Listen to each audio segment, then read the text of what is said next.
안녕하십니까. 계속해서 포항에서 전해드립니다. 경북 동해안 지역은 오늘 대체로 맑은 가운데 가끔 구름이 많겠습니다. 오늘 아침 최저기온은 경주 5도 등 5에서 10도의 분포를 보였고 낮 최고기온은 울진 19도, 포항 21도 등 19에서 21도로 어제보다 조금 낮겠습니다.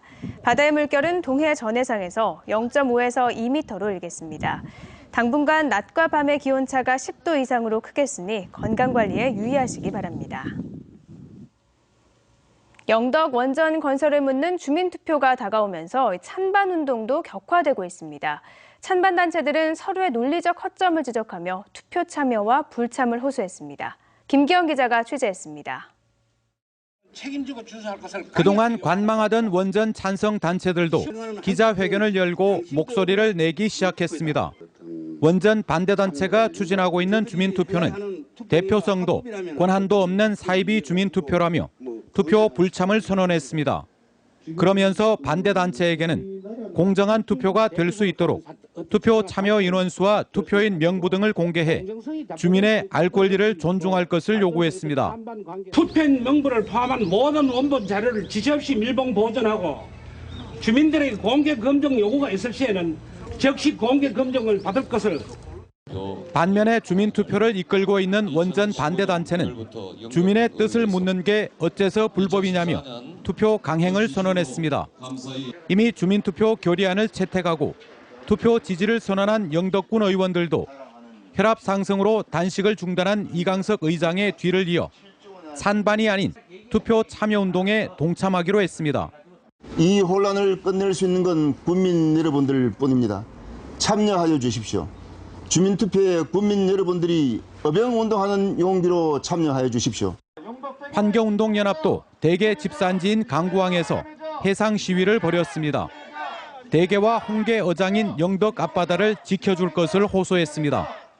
이런 가운데 한수원은 이웃한 경주와 울진에서 하루 100여 명씩 파견해 시가지 청소와 홍보전을 펼치다 원전 반대 단체와 충돌을 빚기도 했습니다. 영덕이 청소 끌 꼴이 없어. 이런 거리 정리할 사람 없어. 소리 지르신다고 이기는 거 아닙니다. 영덕에는 찬반 단체뿐 아니라 원전 건설사들도 현수막 공세를 하고 있습니다. 난무하는 현수막만큼이나 찬반 열기가 뜨겁습니다. 주민투표가 끝나더라도 적지 않은 후유증이 우려됩니다. MBC 뉴스 김기영입니다. 전국 시군구 가운데 경북 지역의 안전 수준이 미흡한 것으로 나타났습니다. 국민안전처가 발표한 올해 지역 안전 등급표를 보면 경북은 감염병 분야에서 4등급을 받아 방역 대책의 미흡함을 드러냈습니다. 또 화재와 교통, 안전사고, 자살 분야에서 3등급을 받아 6개 분야에서 1등급을 받은 대구 달성군과는 대조적인 모습을 보였습니다. 이 가운데 울릉군은 화재, 교통사고, 범죄 등 지역 안전지수 5개 분야에서 1등급을 받아 전국에서 안전이 가장 높은 수준인 것으로 나타났습니다. 포항시와 포항특정경비지역 사령부는 어젯밤 청룡회관에서 모임을 갖고 지역 현안 해결과 상호 발전을 모색하기로 했습니다.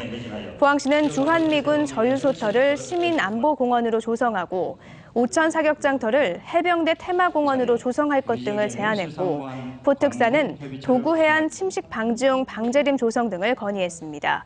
두 기관은 앞으로도 각종 현안과 공동 발전 방안을 논의키로 했습니다.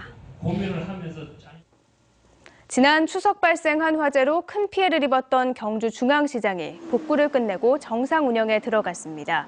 경주시는 화재 피해를 입은 장옥 13동과 아케이드 시설 등에 대한 수리를 끝냈고 화재 피해 상인들을 위해 중앙시장 북편 아케이드에 별도 임시 점포도 지원한다고 밝혔습니다. 경주 중앙시장에서는 지난 추석 당일날 화재가 발생해 점포 44곳과 아케이드 일부를 태워 수억 원의 재산 피해가 났습니다. 이상으로 MBC 뉴스를 마칩니다. 고맙습니다.